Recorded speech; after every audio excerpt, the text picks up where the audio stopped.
You আর রং। আচ্ছা আমাদের আমরা বেসিক কি শিখেছিলাম? হ্যাঁ পিন কাউন্টিং। হ্যাঁ কি শর্ট আছে না স্যার? ধরো মাল্টিমিটার ধরো কত ধরছো? ধরো মাল্টিমিটারে এখানে কত ইম্পিডেন্স দেখাচ্ছে? আমরা কনফার্ম হয়ে গেলাম কি 9 নাম্বার পিন শর্ট নেই। কনফার্ম? জি স্যার। এখন আমাদের এটা কি আমাদের 16 নাম্বার পিনটা কি? PS1। PS1 আমাদের শর্ট আছে কিনা দেখো তো। 13 এটা 12 হইলে এখান থেকে 12 পরে 13 15 16 এই কাউন্টিংটা মনে রাখবা। হ্যাঁ জি স্যার। এটা কত ইম্পিডেন্স দেখাচ্ছে আমাকে? 1200। হ্যাঁ ফাইন, তার মানে শর্ট নেই নাকি? জি স্যার। কনফার্ম? Okay fine. তাহলে এই দুইটা পিন যেহেতু আমাদের শর্ট নেই, হ্যাঁ তাহলে আমরা কি করব? আমাদের এখানে পাওয়ার সাপ্লাই লাগাবো। কি পাওয়ার সাপ্লাই? এই 5 ভোল্টের এসবি স্ট্যান্ড বাই, বুঝছো? কি স্ট্যান্ড বাই। এটা বের হবে এখান থেকে, বের হয়ে এদিকে আসবে। আসে এখানে কি হবে? একটা রেগুলেটর ইউজ করবে। কি রেগুলেটর? এটাকে এখানে ঢুকবে কত? 5 ভোল্ট। এটা কত আছে? 5 ভোল্ট না? এটা কত আছে? 5 ভোল্ট। এটা সোর্স। এটা কি সোর্স? এটা কি? এটা ড্রেন। এটা কি গেট। তো সোর্সে যখন ঢুকবে, ঢুকে সে কি করবে? অটোমেটিক কনভার্ট হবে কি কোথায়? ড্রেনে। কত কনভার্ট হবে? 3.3। এই 3.3 টা আমাদের কোথায় আসছে? রেগুলেটরে। আর আমাদের এই রেগুলেটর হচ্ছে এইটা। পাইছো রেগুলেটর? এটা 3 পিনের পাইছো? জি স্যার। তো একটা সোর্স, একটা ড্রেন, একটা গেট। তো সোর্সে ঢুকবে, ড্রেনে আউট করবে, রাইট? তাহলে এই ড্রেনে আউট করছে অলরেডি। আর এটা হচ্ছে আমাদের কি? আইও কন্ট্রোলার। কি আইও? আইও। আর এটা আমাদের কি? পিসিএইচ। বলো এটা হচ্ছে আমাদের কন্ট্রোলার আইসি। এটা আমাদের কি? কন্ট্রোলার আইসি। আর এটা আমাদের পিসিএইচ অথবা আইসিএইচ। এটা 41 এর পোর্ট, এইজন্য সাউথ ব্রিজ। আর যখন নাকি 55, 61, 81, 110 সেখানে যাবে কি আমাদের পিসিএইচ। এই দুইটা চিপ মিলে একটা চিপ হয়ে যাবে। ফার্স্ট জেনারেশন যখন স্টার্ট হইছে তখন পিসিএস কি করছে? দুইটাকে মিলে একটা বানাইছে পিসিএস, পাওয়ার কন্ট্রোলার হাব। ঠিক আছে? হ্যাঁ।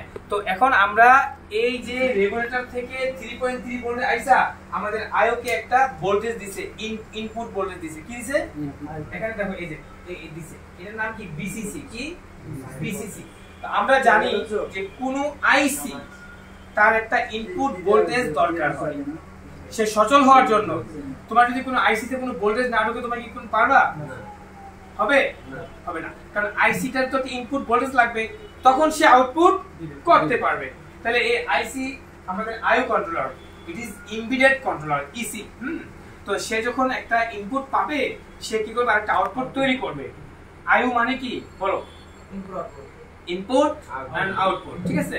তাহলে আমাদের আইসি থেকে ইনপুট পায়, তাহলে সে অবশ্যই আউটপুট করার কথা, যদি সে ভালো থাকে, রাইট? তা যদি সে ভালো থাকে, তো এখন সে আইও পাইছে, এখন সে ভালো আছে, সে কি করলো? পিসিএস কি করলো? সিগন্যাল দিল 3.3। কি এর নাম হচ্ছে RSM RST রিজুমি রিসেট। মানে আইও যে ভালো আছে তার একটা সিগন্যাল পিসিএস কে সে পাঠাইলো যে আমার কাছে একটা ইনপুট আসছে, আমি তোমাকে একটা আউটপুট করলাম। মাথায় ঢুকতেছে? Is it clearly? Okay. Voltage কই থেকে আসছে? 9 পিন থেকে। ভোল্টেজ কই থেকে আসছে? আমাদের মাল্টিপ্লাই থেকে 220 ভোল্ট আসছে কোথায়? পাওয়ার সাপ্লাই থেকে। পাওয়ার সাপ্লাই থেকে ভোল্টেজ কোথায় ঢুকছে? এটিএক্স 24 পিনে। 4 পিনের 9 নাম্বার পিন থেকে কত? 5 ভোল্ট এসবি স্ট্যান্ড বাই বের হইছে। বের হয়ে আসছে কোথায়? এর নাম কি? রেগুলেটর। কি রেগুলেটর? রেগুলেটর। ওখান থেকে সোর্সে ঢুকছে কত? 5 ভোল্ট। আউট করছে কত? ড্রেনে 3.3 থেকে আসছে কোথায়? আইও বিসিসি। আইও কে অন করে দিছে। আইও পাওয়ার আইসি, রাইট? তো অন হওয়ার পরে সে কি করছে? একটা আউটপুট দিয়ে দিছে কাকে? পিসিএস কে। সো এইবার হচ্ছে কি? পাওয়ার সুইচ আমরা যখন ট্রিগার করি, right? This is the power switch.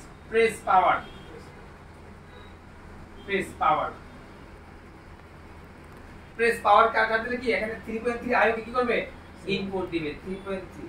যে আমাকে পাওয়ার প্রেস করছে, তখন পাওয়ার আইও কি করবে? একটা সিগন্যাল থাকে দিবে কি? Power button out. PWRBTN out. কি পাওয়ার আউট? এই পাওয়ার বাটন আউটটা যখন পিসিএস পাবে তখন পিসিএস মনে করবে যে আসলে আইও কমপ্লিটলি ওকে আছে, এবার আমি আমার কাজগুলো স্টার্ট করি, রাইট? তখন পিসিএস কি করবে? SLP S3 SLP S4 SLP underscore S3 আর SLP underscore S4 এই দুইটা সিগন্যাল কাকে দিবে IO কে দিবে তখন হচ্ছে IO কি করবে টার্ন অন করবে তখন এই যে এখানে 5 ভোল্ট এটা কি 5 ভোল্ট না PS1 তার জন্য এই 1 নাম্বার 2 নাম্বার 3 নাম্বার এই সমস্ত পিন গুলো ওয়েট করতেছে যে তার সে কখন লো হবে আমাদের PS1 কে লো করতে হবে তো PS1 কে লো করতে হইলে আমাদের 9 নাম্বার পিন থেকে যে 5 ভোল্ট SD বের হইছে এটা যে আমার IO কে ইনপুট দিছে IO ভালো আছে সে কি RSM RST পাঠাইছে পাওয়ার সুইচ দিয়েছে সিগন্যাল ইনপুট পাইছে পাওয়ার অন আউট করছে SLP S3 SLP S4 এগুলি পাওয়ার পরে তখন IO আর PCS এর যে কমিউনিকেশন যোগাযোগ IO টু PCS এর মানে IO এই কন্ট্রোলার IO আর PCS এর যে একটা রিকোয়ারমেন্ট এটা ফুল ফিল আপ হইছে তখন সে কি করছে ফুল ফিল আপ হওয়ার কারণে IO আমার PCS এটাকে লো করতে হবে আমরা জানি সে ইমিডিয়েট কন্ট্রোলার তার অনেক ক্ষমতা সে কি টোটাল এটাকে ম্যানেজ করে মেইনটেইন করে কি পুরো মাদারবোর্ডটাকে তখন সে বলতেছে তাহলে তো আমার PS1 কে লো করতে হবে তো PS1 কে লো করতে একটা IO কি করছে একটা সিগন্যাল আউটপুট করছে সুইচটা কি করছে এটাকে কি করছে লো করে দিছে এই তুমি 5 ভোল্ট কি হয়ে যাও লো হয়ে যাও লো করে দিছে যখন এই 5 ভোল্ট PS1 লো হইছে ওই তখন 1 2 3 4 সমস্ত পিনগুলো টার্ন অন হয়ে গেছে বোর্ডটা কি রান হয়ে গেছে this is the power sequence this is the finally power sequence any desktop okay if you have diagram schematics আপনি যখন দেখবেন যে এই IO আপনি জানেন এই IO কত নাম্বার পিনে ঢুকছে জানেন না you have diagram you have schematics ওখানে স্পষ্ট দেওয়া আছে বিসিসি কোন নাম্বার পিনে ঢুকছে RSM RST কোন নাম্বার থেকে আউট করছে এগুলো সব কি কোথায় দেওয়া আছে ডায়াগ্রামে আমরা কালকে ডায়াগ্রামে এটা নিয়ে কথা বলবো আমরা পাওয়ারের 3 দিন থাকবো কি আজকে শুরু হলো স্টার্ট পাওয়ার সিকোয়েন্স এটাকে আমরা থিওরি দিলাম এটার ভিডিও দেওয়া আছে আমার চ্যানেলে ওটা বাসায় রিসার্চ করবেন দেন প্র্যাকটিক্যাল দেন ডায়াগ্রাম 2-3 দিনের মধ্যে ক্লিয়ার একদম ইনশাআল্লাহ ঠিক আছে this is the power sequence complete কি তাহলে আর কিছু পাওয়ার সিকোয়েন্সটা ইনশাআল্লাহ আমাদের মুখস্থ করে ফেলতে হবে ওকে এই সিগন্যালগুলো চেক দিলে কিন্তু বোর্ড ওকে ওকে হয়ে যায় এর মধ্যে কোনো একটা মিসিং থাকে ওকে তো ভিউয়ার্স আমরা একটা লাইভ ট্রাবল শুটিং দিয়েছি মানে একদম লাইভ ক্লাস যেটা হচ্ছে আমাদের একদম স্টুডেন্ট যারা পেড ভার্সন তাদেরকে নিয়ে আমরা এই ক্লাসটা দিয়েছি তো আমার বিশ্বাস যে এই পাওয়ার সিকোয়েন্স ফলো করলে সবাই পারবে আর যদি প্র্যাকটিক্যাল কাজ শিখতে চান চলে আসেন শুভ কম্পিউটারে আমরা প্র্যাকটিক্যাল কাজ দেখাবো ইনশাআল্লাহ আর কাজ শেখানো পর্যন্ত আমরা ক্লাস দিতে থাকবো কোনো লিমিট নেই যে এখানে কত দিন কত কি আসে আসলে বিষয় এটা আসলে লিমিট থাকে 3 মাসের বেশি লাগে না আসলে একটা মানুষ যদি ভালো করে বুঝে আর আমার বোঝানো যদি সে নিতে পারে তাহলে 3 মাসের বেশি লাগার কথা না ঠিক আছে তারপরে যদি কোনো গ্যাপ থাকে আমরা দেখবো আমরা একটু সময় বাড়াবো সমস্যা নেই ঠিক আছে ওকে আল্লাহ হাফেজ দেখা হবে আবার কোনো একটা